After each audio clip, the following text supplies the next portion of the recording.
All right guys, we're gonna work on the volley, and I'm not gonna work on stepping into the ball or anything like that. I'm gonna work on something that I helped with some of my players that really helped their game, but it takes some wrist and forearm strength. So if this is a problem, then maybe you just need to strengthen your wrists and forearms a little bit.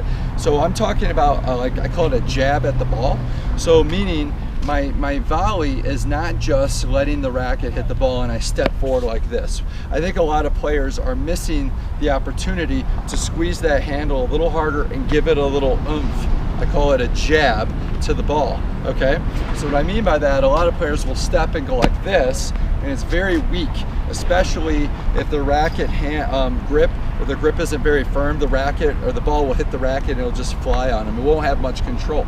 You gotta give it some force on where you wanna hit it. So when I say force, a lot of players go, oh, force, right here, that's force. And yeah, but that's not gonna be very accurate for the volley. So the volley always has the racket in front of them, but it's not in front of them here, in front to the side. I can always see the side of my racket head, but the idea is watch how big of a swing I take on my volley, okay? I try to keep it less than a foot. So let's take a look. So I do here.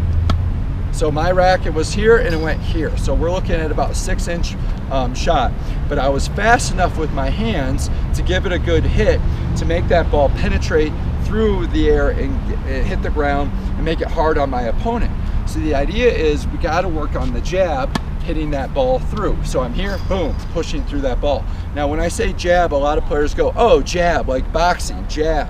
Notice my arm stays straight when I hit that ball. Very, very important.